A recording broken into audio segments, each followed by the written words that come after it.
Hey friends, it's Alex here again, and this time, I've landed somewhere you won't find in any travel brochure. Forget the beaches and parties. Today, I want to take you somewhere far deeper. Somewhere that made my skin crawl, my curiosity burn, and my entire worldview shift. The Philippines, but not the one you see on Instagram. I was in Siquijor, a tiny island often dubbed the Island of Fire. Not because of any volcano, but because of the eerie glow from its shores back in ancient times. Locals say it's enchanted, and it didn't take long for me to understand why. On the ferry over, a man leaned over to me and whispered, "Don't trust the healers. Not all of them are human." I laughed nervously. "You mean faith healers?" He didn't smile back. Siquijor is famous for its traditional healers, or hillets and albularios. These aren't your typical herbalists. These are people who mix Catholic prayers with ancient rituals, who chant to spirits while massaging broken bodies, and who claim to suck out curses and invisible worms with nothing but their breath. I met one. Her name was Lola Bibbing. 82 years old, she looked like someone's great-grandmother. Sweet eyes, slow shuffle. But the moment we stepped into her bamboo hut, it felt like I'd left Earth. The air grew heavy. Her floor was covered with bottles, some with snakes inside. Others had murky liquids that seemed to swirl even when untouched. She offered me an unblocking session. "You carry sadness," she said. I didn't tell her anything about myself, but she was right. She pressed her wrinkled hands on my head, murmuring something in a mix of Tagalog and Latin. My body felt like it was floating. I swear I saw shadows moving on the walls, though there was no light source. And then she spat into a bowl. Black sludge. Where did that come from? "Remove the panlalamig from your soul," she said. "The coldness. Now you will feel lighter." Was it real? Was it theater? I don't know, but I couldn't deny the feeling. I walked out dazed, half-healed, half-haunted. Most visitors only scratch the surface: Manila malls, Boracay beaches, maybe a jeepney ride for fun. But I stayed longer, talked more, listened deeper. That's when I started hearing things I wasn't supposed to hear. There's a belief in some remote communities that certain illnesses aren't physical, they're sent. A neighbor's envy, a rival's curse. I was told about a child who vomited nails. Another who suddenly stopped talking after seeing a stranger's reflection in water. People didn't call doctors, they called shamans. And not all healers are benign. They can heal, or they can kill, one tricycle driver warned me. Depends who pays them. I visited a barrio in the mountains of Luzon, where I met a man who'd been touched by a spirit.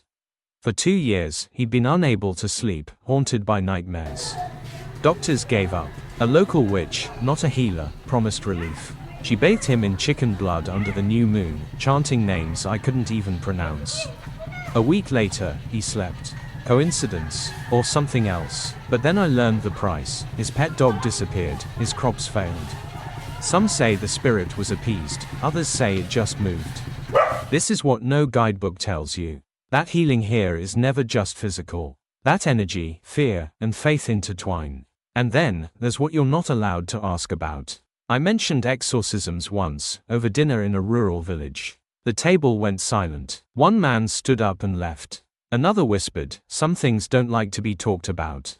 They hear, they remember." That night, my phone started ringing at exactly 3:33 a.m. No number, no voice, just breathing. The sun hadn't fully risen when I was ushered into the healer's hut. Her name was Aling Minda. She looked around 60, but something in her posture felt centuries older.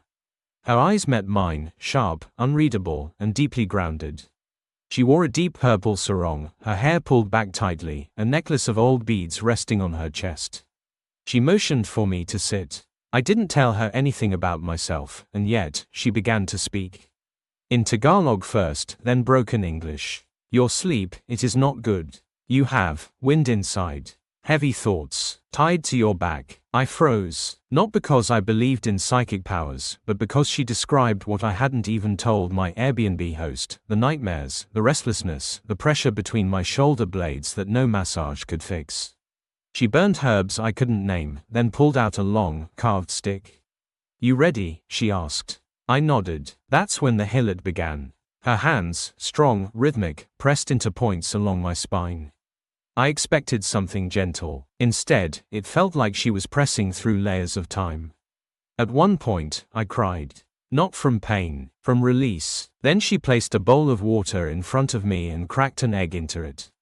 Now we look, she whispered. The yolk floated, but twisted. Tiny threads of red swirled through the whites. Someone from your past holds you, she said. Not with love, with want. Her words hit like thunder. You must cut the cord. Or the sickness, it stays. That night, I couldn't sleep. I heard distant drumming, a woman's voice humming outside my hut. But no one was there. The next morning, I asked a local what it meant when a healer says someone is holding you. He looked me dead in the eye. You shouldn't have gone to Alingminda alone. I left Banahor 2 days later. My host noticed my pale face. You saw a mangagamot, didn't you? She asked.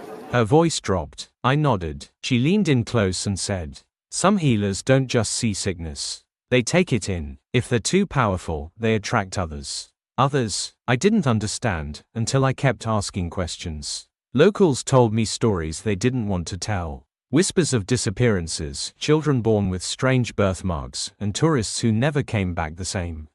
One woman said her cousin visited a famous albulario and stopped speaking forever. I thought it was just folklore. Until I met Jun. He was sitting alone on the beach, stacking stones. Middle-aged, his eyes didn't seem to follow anything. He used to work at a call center in Manila. Then I got cleansed by a hillet in the mountains, he said. After that, my life wasn't mine. I remembered things I never lived. I dreamed other people's lives. I felt pain that didn't belong to me. Now I live here. I can't go back. That was when it hit me. This wasn't about oils or massage or herbs. This was something older, something deeper, something alive. Before I left the Philippines, I returned to the church in Lucban. I lit a candle for Alingminda. I don't know if it was out of gratitude or fear. But I left with one truth I'll never unlearn: healing isn't always gentle. And sometimes, the cure comes with a price.